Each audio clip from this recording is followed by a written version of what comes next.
Hey guys, welcome to another 31 Horror Toys in 31 Days review. Today I'm going to be reviewing the Alien Resurrection. I'm not sure what specifically. I think this is the water creature or something like that. And this is from, I think, Kenner Toys from 1997, if I'm correct. I don't know, this just says 97 Fox. So if I'm wrong, I'll put some sort of little bubble here saying what it actually is, and then you guys can laugh at me in post-production or whatever. Anyway, let's talk about the sculpt and paint on this figure, which, keep in mind, this is a rather old figure. It's not going to stand up to the Mcfarlane Toys standard or even the NECA figures standard. It's just one of those figures that you have to accept. It's made for kids, and that's basically it. So, let's take a quick close-up look. Ew, he's got some dust bunny on him. Okay, let's take a good look at the sculpt here, which, let me pull up the camera since apparently he's a little too tall. There we are. Alright, so his face sculpt is kind of cool. I like the way his teeth are executed there. Some nice silver paint, well sculpted. He's got this nice smooth top. He does resemble one of the aliens from Alien Resurrection. Not one of the greatest movies. I kind of really don't like it, but in comparison to the third Alien movie, I would take it. So, the sculpt of the overall body is rather good. It does have a lot of little details all over. The only problem is its proportions are a bit off. If you look here, he kind of looks like a gorilla with these big, long, gangly arms and these tiny little legs.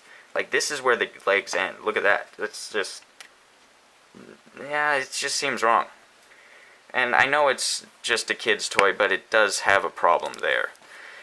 Okay, but then, going over the details again, he does have these nice ribs. He has little wrinkles in his skin put throughout, like here, down here. This weird spiked part there.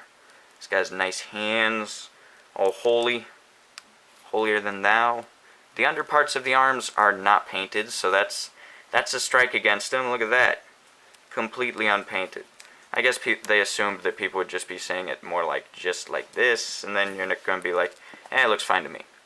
Sculpt on his tail is okay. I wish it was better articulated. Instead, it's just got one point of movement, and then it's completely solid, basically. It's like a little bit pliable.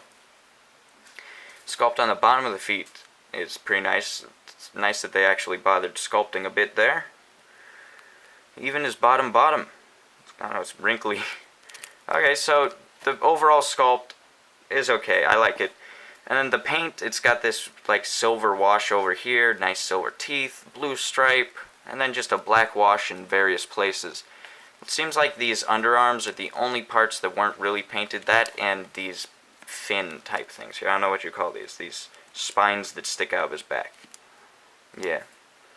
They do have a lot of detail in there as well. He's nice. Okay, so that's basically all the sculpt and paint. There's nothing too much to talk about. He's just a basic figure.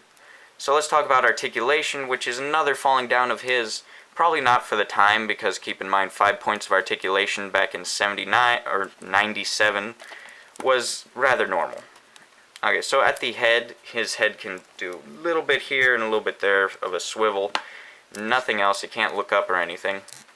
And then at the shoulders, he can move full 360. It's a little tight. And full 360 on this side. Urgh. Bang, that's tight. Might as well point out, he does have nice sculpted armpits. Nice. Okay, and then at the tail, he has some movement there that can go back that much and forth that much. I guess back and forth. I don't know what you call that, side to side. It can't go up and down or anything, and there's no other articulation down the tail. That's unfortunate. And then at the thighs here, he can kick forward full 360 technically. Let's see. Yep, full 360. And then on the other side, full 360 as well, except for not really usable articulation unless you want him sitting at a desk maybe, or doing some sort of yoga poses. There's no real reason to use that articulation unless maybe you could get a bit of a crawling pose. There you go. That's not too bad. If his head could move, that would be a plus. But, you know, it's very basic, nothing great. I couldn't even do much of a review for this guy because he's got limited articulation, limited paint, and limited sculpt. He's about as disappointing as the movie Alien Resurrection. So, tell me what you guys think about this figure. Make sure to like, comment, share, and subscribe. And I will see you guys in the next review. Peace. Here's the alien next to the NECA Hicks figure. Here is next to a Marvel Legends Cyclops figure, and he stands at about 7 inches tall.